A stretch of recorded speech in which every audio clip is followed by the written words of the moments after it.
friends, I'm coming to you live on an evening stroll through Long Beach. I don't know what time it is. I think it's like 5 o'clock. The library closed early today and it is very warm. I think it's in like 82, 83, but it's just not as bad as in Huntington Beach. I don't know. There's something clearer about the air here. Oh, it's the 5G.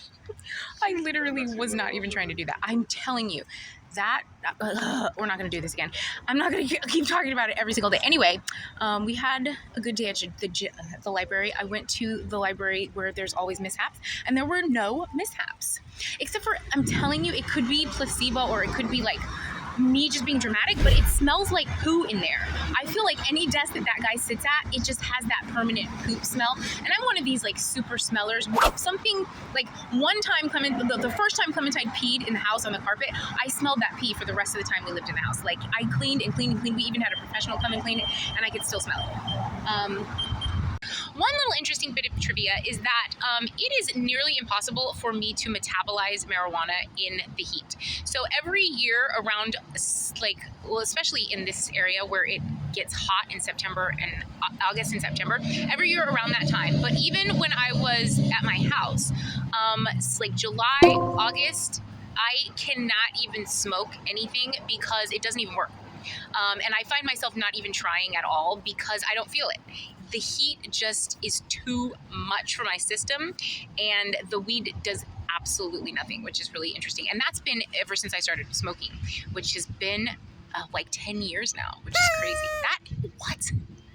That's crazy. That's amazing. I didn't start smoking weed until I was 34 years old. And for medicinal purposes, never for recreational purposes. But definitely not in the summer. Inside, outside, it doesn't matter. It's really interesting. Hello friends, how are you today? I hope you're doing well. Today I wanted to come to talk to you about housing. Something that I noticed as Clementine and I are on our walks is that there are a lot of apartments in the Southern California area, but they don't look like the ones that I am used to. They're usually anywhere from 3 to maybe 12 units, usually around 4, maybe 6, 8, 10, any of those numbers. And they look like houses. They're really small. I'll show you some pictures, examples of them. And nowadays, the apartments look like ghettos. And I'm not talking about, ghetto, like the American vernacular of ghetto. I mean like 1900s, early 1900s Warsaw ghetto. Like a big brick building with just hundreds of units. The modern apartment, they're straight up ghetto. They literally look like the ghettos that were in Europe. The modern ones, even in like Las Vegas, they are similar because there's a ton of units in a square building.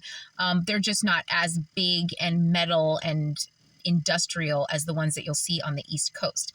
But my question is, when did the architecture or even just the style change like that to that more ghetto vibe where you're stacking people on top of each other like sardines?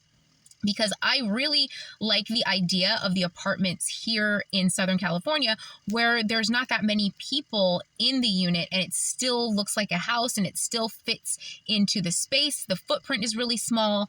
The look is better and it seems more home. It's more friendly, it's more warm, it's more inviting. I think we are definitely going to have to get away from these big square buildings with these like tons of people just stuffed into them. That is not a good look at all, especially if you're in a modern place or even on the West Coast.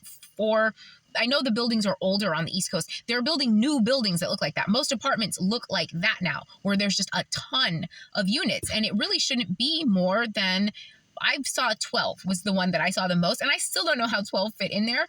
But that is just much more conducive to a better overall environment for the town, state, or city, that it look more like a home and that it's not garish and large and that it's not kind of disrespectful to people's personal space. Everybody deserves to have like a nice little home space.